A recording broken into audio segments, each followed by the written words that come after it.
I'm in Singapore and I'm about to go on stage in just a few minutes. I have not given a presentation for over a year now.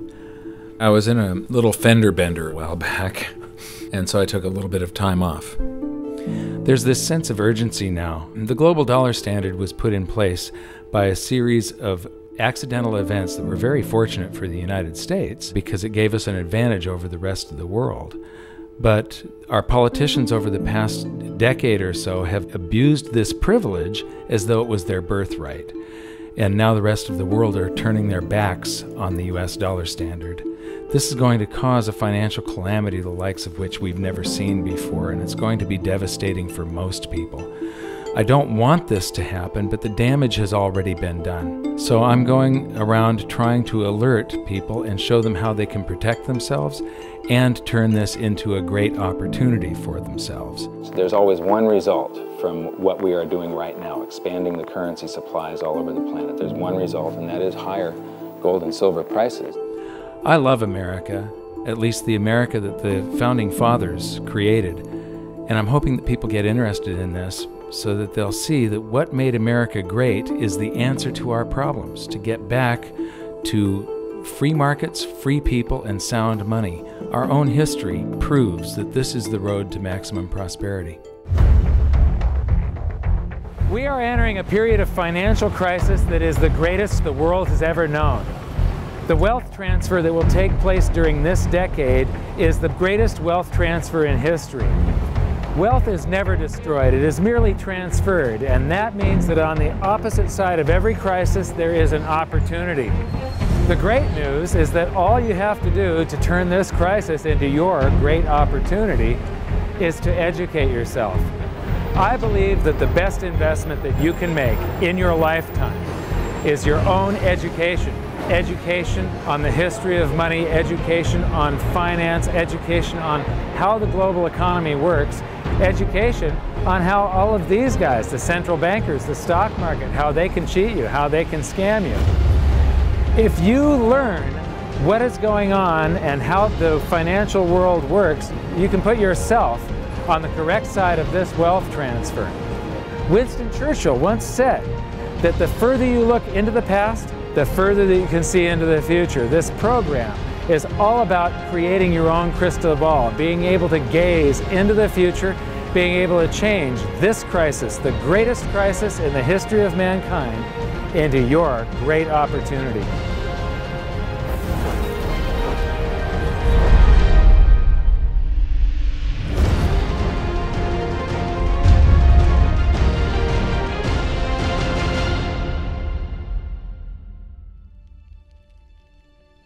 I was born in Salem, Oregon in 1956, and we moved to California when I was 4 years old in 1960. But when I went to school, it was obvious after just the fourth grade that there was something different with me. And by fifth grade, I was in remedial classes. And it turned out that I was dyslexic, and teachers were not taught to recognize that back then. I was always falling behind everyone else. When I would get a teacher that would lecture instead of making us read out of books, I would just absolutely excel. I suddenly went from the dumbest kid in class to the smartest kid in all of the periods of that class. But the result was that, after a while I was in every single remedial class, and I just couldn't take it. And in 10th grade, I dropped out, middle of 10th grade, and I've never been back to school. I often say that in every crisis there's an opportunity, and in this case, the handicap of dyslexia has also been a blessing. Because I couldn't learn out of books and I couldn't take notes, I just had to remember everything. And I have the ability to, my brain's wired a little bit differently. I have the ability to look at a chart today, and I know how it relates to a chart that I saw 10 years ago. But it was back in about the year 2000 when Steve Jobs of Apple introduced OS X. The world of books opened up to me. Built right into the operating system was a text-to-speech program. Now I could just have an assistant slice and scan my books and turn them into text and email me, and then all I have to do is highlight the text, press a button and the computer reads to me. People are turning to assets that will keep their value if prices rise. So much money has been pumped into the system that people are worried about inflation down the road, said Bruno S. Frey, professor of economics at the University of Zurich. So dyslexia is no longer a problem. But what it's also done for me is I have the ability to explain complex things to people in a simple manner for some reason. And so I sort of made it my mission to try and wake up the middle class, to let them know how the monetary system works, to let them know that there is a major economic calamity coming sometime down the road, and it's most likely within this decade that we're in right now. The US dollar is about 60% of the value of all the currency on the planet, and more than half of the dollars reside outside the United States. The reason every country has US dollars is, first of all, that's what central banks use as a reserve currency. Second of all, oil is priced in dollars. So this is the world, and what you see here is that these are the countries that are avoiding the US dollar in trade. They're doing bilateral agreements where they'll either hold each other's currency and settle that way, or they're establishing, like right now, they're talking about a BRICS bank, Brazil, Russia, India, China, and South Africa, having a bank that will do settlements between the countries directly without using the US dollar. These countries, they tried to avoid using the US dollar, like Iran tried, and we banned them from using SWIFT. How many here have made wire transfers before? So do you know what a SWIFT number is? It's a code that you plug in, and this SWIFT system is what transfers those dollars from one person's account to another person's account. Well, Iran decided that they were going to sell oil only in euros. They got banned from SWIFT. But there's countries right now coming up with a replacement for SWIFT, and it doesn't use the dollar, it's the Sukra system. And Iraq started selling oil for euros. In Libya, they were talking about creating the gold dinar and selling oil for gold. So those are the countries that are trying to use something other than the dollar. Then we've got gold competing with currency. And there's a lot of talk around here about the gold dinar, and there's people that are actually using gold in some of the countries over here. And then in Utah has recognized gold and silver as money again. It's legal tender currency in the state of Utah in the United States. And then you've got physical gold accumulation. I'll show you later that China is accumulating an immense amount of gold, but all the countries with an up arrow, that's gold accumulation. Then we have gold repatriation. Germany has been asking for their gold back, and they're getting it.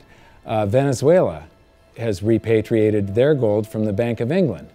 And then if we put this on a timeline, here's the nails in the coffin for the dollar standard, and you will see that there's not a lot of time left. This is my evidence that I think is proof that the death of the dollar is coming, and it's coming shortly. Nixon ended Bretton Woods, and we went on the dollar standard. Then the first nail in the coffin is Iraq sells oil in euros. The crisis of 2008, and we added 1.25 trillion to our base money in the United States. As we add to the base currency, people get worried about inflation. They start rushing toward gold and silver. Iran ends oil sales in dollars, and they're taking commodities in trade for oil. They're taking, in Turkey, they take the local currency and then buy gold in Turkey and export the gold to Iran. So they're basically selling oil for gold. They do the same thing with India. QE2, quantitative easing, that's more currency printing in the United States. Libya, China and Russia bypassed the dollar. They did a bilateral trade agreement where they hold each other's currency, and they do direct debt settlement without having to wire transfer US dollars. Chinese president just recently said that the dollar as the world's reserve currency is a product of the past. Utah recognized silver and gold as money. China and Iran bypassed the US dollar with a bilateral trade agreement. Venezuela repatriates its gold. China and Japan trade directly. India and Japan bypass the US dollar. Russia and Iran trade directly. Iran sells India oil for rupees and commodities. China and Brazil trade directly. Swiss citizens demand gold repatriation. African countries ban the dollar. In Zambia, you can go to jail if you use US dollars. Quantitative easing number 3. They have announced at the Federal Reserve that they're starting with $40 billion of currency that they're creating each month, and now it jumps to $85 billion. That's more than $1 trillion a year. And remember, it took 200 years to go from no dollars to 825 billion, and now they're going to create $1 trillion every year. Iran trading energy for gold. Singapore removes tax on money. Germany repatriates 150 tons of gold from the New York Fed. The citizens of Netherlands demand gold repatriation. Ecuador repatriates part of its gold reserves. Austrian citizens demanding gold repatriation. China acknowledges fundamental market shortage of gold. And now, the Fed is increasing the rate of printing. I said from 40 to 85 billion every month, just over $1 trillion per year. So those are the nails in the coffin for the dollar standard. And if you noticed, they're all speeding up and they're all happening right now. You don't have a whole lot of time. And if you wait too long, then the opportunity is gone. It's going to fail. Why is the dollar sacrosanct? Why is it not going to happen to the US dollar? Well, it will. People think, oh no, it's high technology, or we have computers now, or the internet. And these are ridiculous arguments. The truth is, all fiat currencies have failed, and there's no reason why this one won't. What worries me again so much is that it's a global situation. And so it's going to cause problems on a global basis. And it's a trust breaking down. And you're already seeing the trust breaking down, as I said earlier, because you're seeing different countries exchange directly with each other's currencies, circumventing the dollar. You're seeing that in oil. You're going to see it more and more, and people are just going to opt out of the dollar. And you'll probably get to a point before the whole thing collapses entirely where the dollar is more or less used internally in the United States and externally is not used as much, because there'll be a lot of agreements made between nation states outside of the United States that will want to use each other's currency and not the dollar. This isn't going to be pretty when it happens. I am not an end-of-worlder or a doomsday guy. All you can do is play the hand that you are dealt. If we go to a new monetary system, and I think it's absolutely inevitable, there's just too much energy built up in this one that has to release. It has to come crashing down somehow. When that happens, there's an enormous wealth transfer for people that are on one side of the bet or another. And people don't realize that whether they think they are making a bet or not, they are making the bet. They are involved. This wealth transfer affects everybody, whether you want to participate or not. If you're holding paper assets and paper currencies, you have bet one direction. If you're holding gold and physical assets, you've bet the opposite direction. So these are changes in Chinese holdings. They are accumulating gold, they are getting rid of US Treasury bonds. This is gold held in China. The green line is the cumulative gold, that's on this side, this scale. So it's gone from about 700 tons to almost 6,000 tons just since the year 2000. So this is their central bank holdings, this is their mine supply, but this is, and my researcher put all of this data together. You're the first people to see this. This is the amount of gold flowing through the Hong Kong exchange that goes into China. And the past couple of years here, they have ramped up their buying. They know that the dollar standard is coming to an end, and they are protecting themselves, and you're probably going to see gold-backed renminbi someday, the yuan. So this is an interesting chart. Change in global influence. So this is the correlation to this basket of currencies. This basket of currencies, if you add them all up, they're trading up or they're trading down. And this was pre-crisis, so it's before 2008. So this is from the International Monetary Fund, it's their data.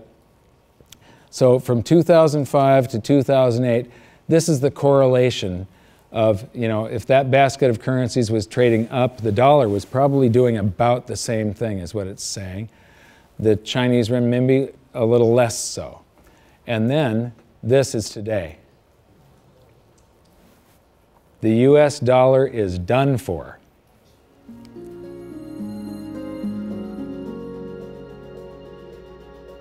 I don't think there's any question we're heading for a new monetary system. The question is what will it consist of?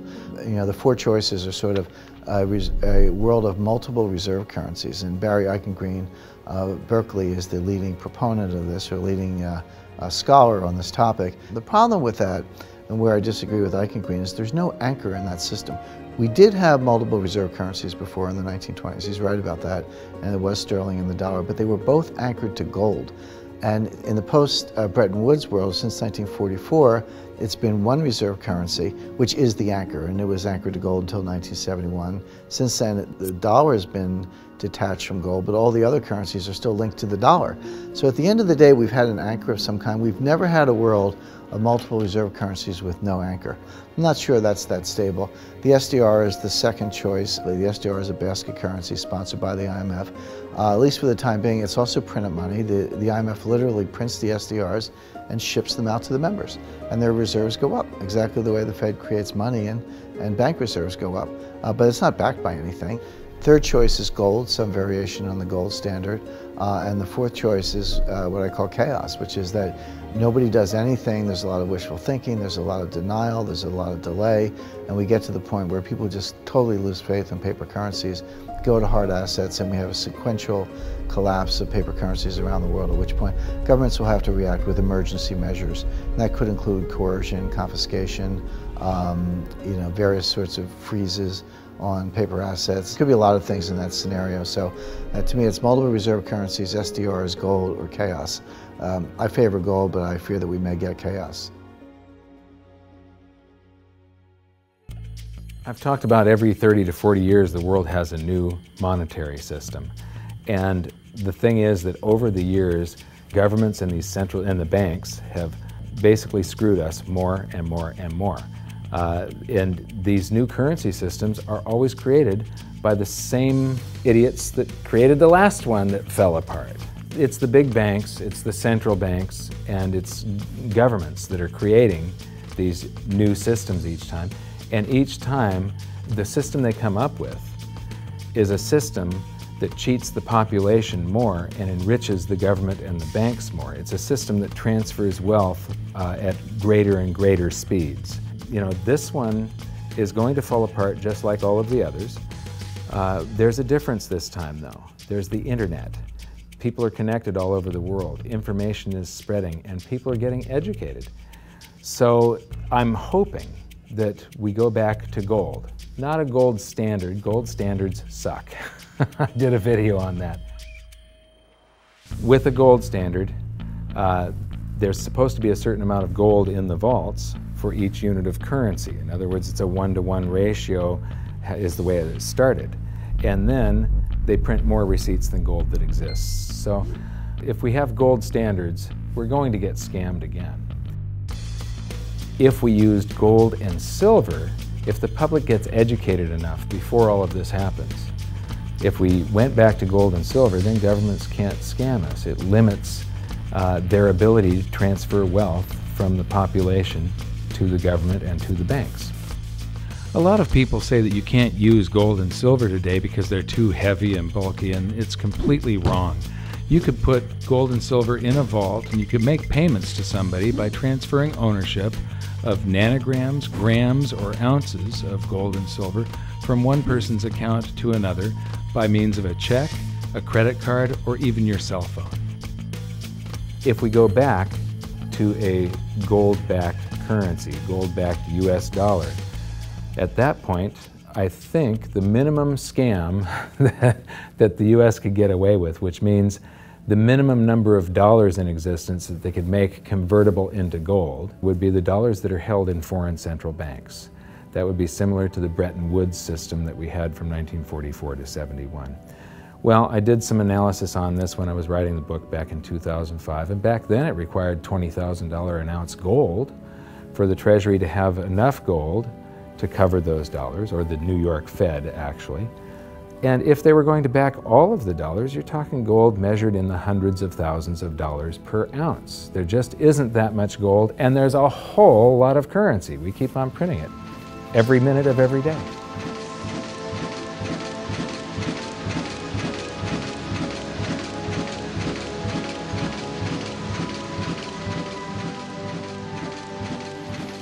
This is gold and how it accounts for a currency supply.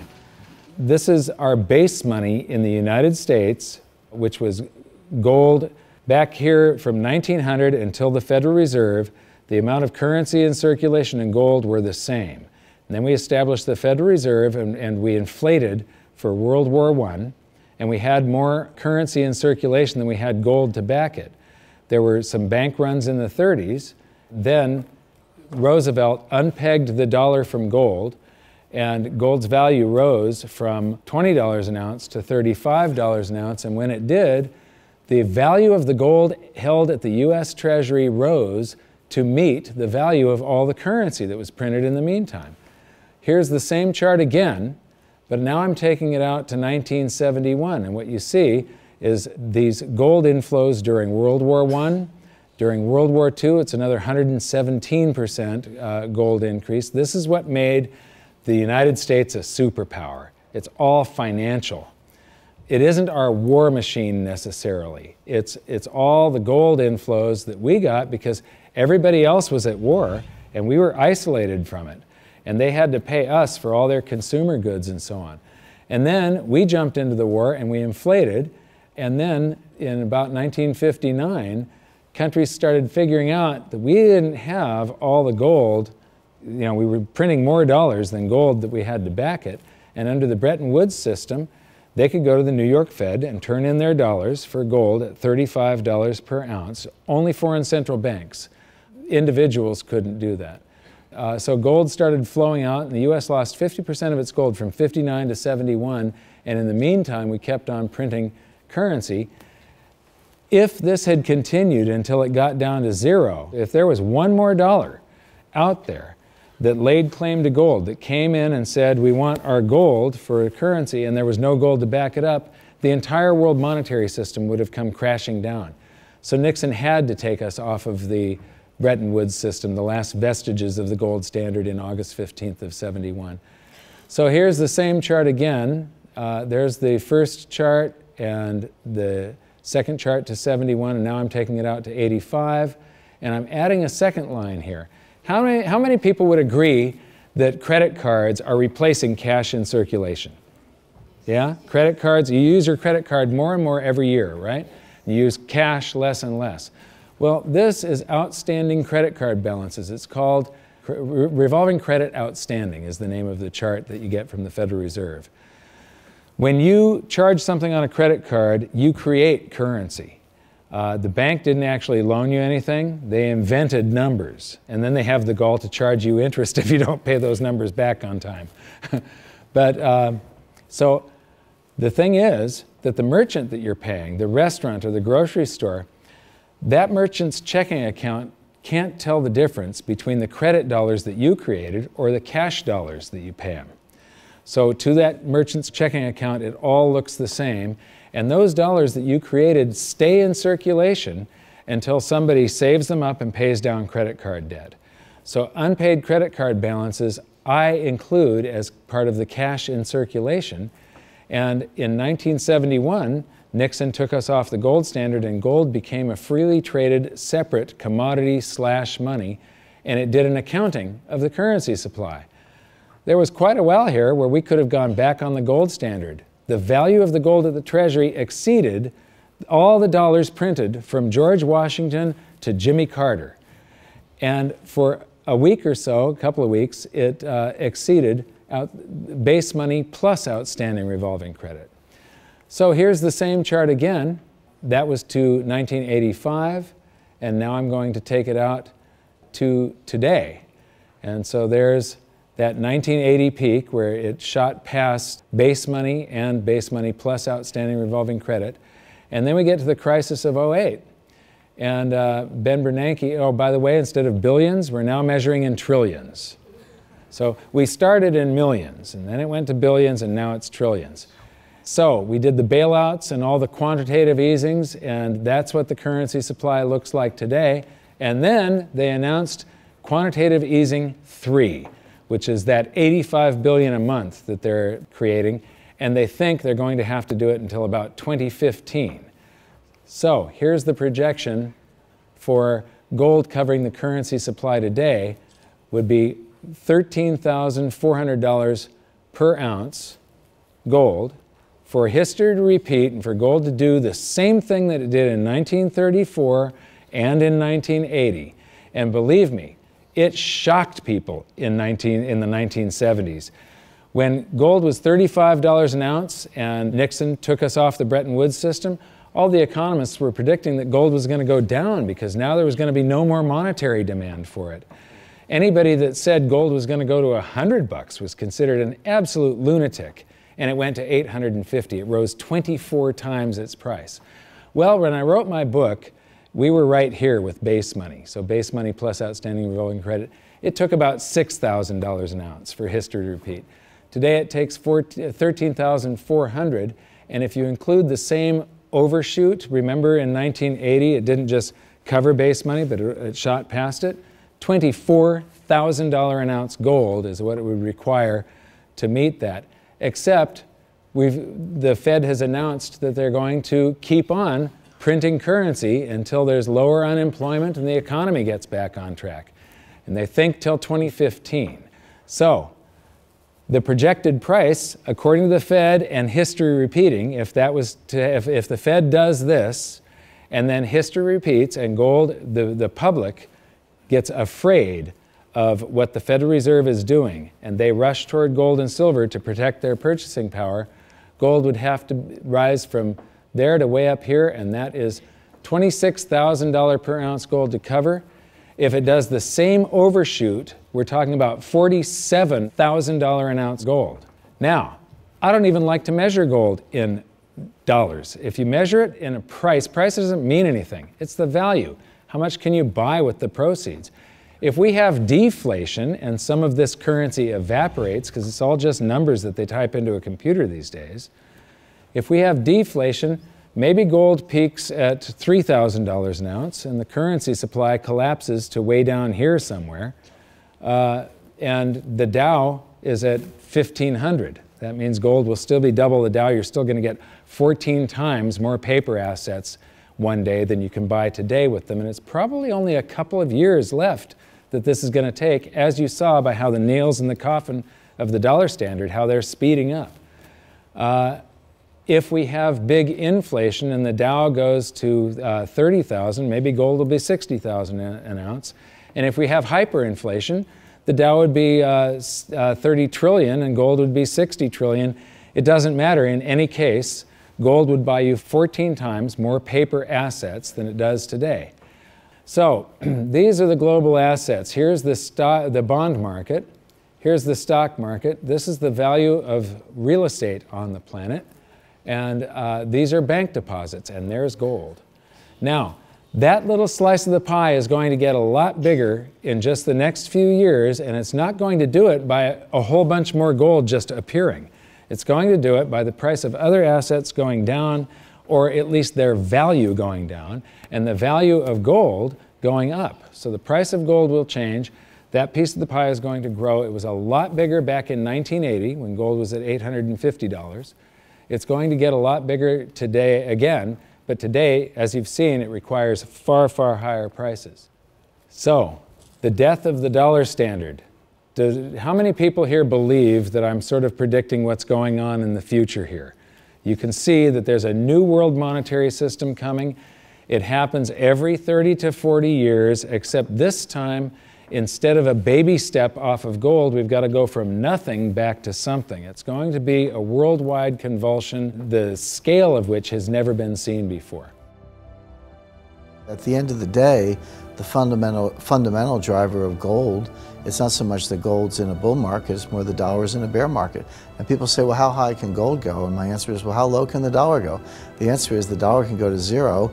If you divide any number by zero, the answer is infinity. So gold can go to infinity if the dollar goes to zero. Now, in the real world, something else will happen. It's not that gold becomes worth infinite number of dollars. It's more the case that the dollar just falls off the stage. The dollar gets the hook, so to speak, and you'll count gold in dollars to 5,000 to 10,000 to some point, but there will come a time when you won't count gold in dollars anymore because dollars won't count. People won't want dollars. There is so much opportunity in crisis, it is absolutely extraordinary. That's just not me saying that, that's just history. You read any amount of history, and I don't mean last week, I mean real history. You know, in times of crisis, it's when huge fortunes were made. In times of crisis, it's when human beings create and develop newest technologies and newest science and new medicines. In times of crisis, there's so much opportunity as long as you can remain calm, get educated, be resourceful. The challenge for most people is that in crisis, they go into crisis mode, which means they go into scarcity, they go into lack, they go into blame, and none of those emotions are resourceful for helping you solve whatever challenge is in front of you.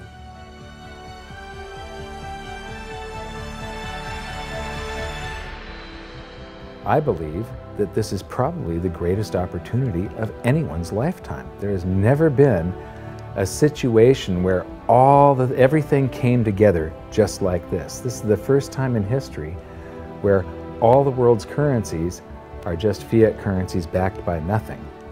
And if what I think is going to happen happens, this is the greatest wealth transfer in history. It's the greatest opportunity, and it'll never happen in our lifetimes again.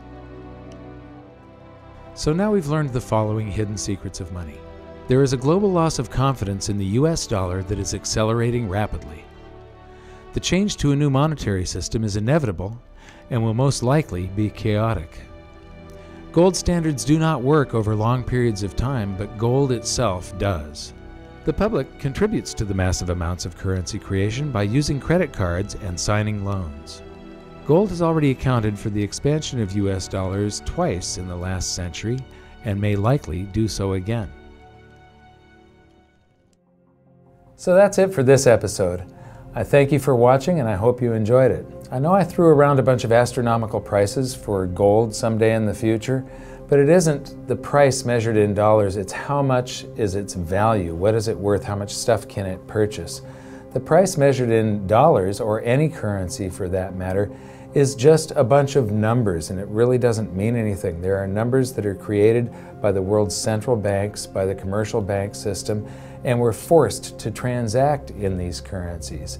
But in our next episode, we're going to clear away the smoke screen of national currencies and show you how the world monetary system really works and how all national currencies have to continue losing value. It is not possible for them to maintain purchasing power over any reasonable period of time.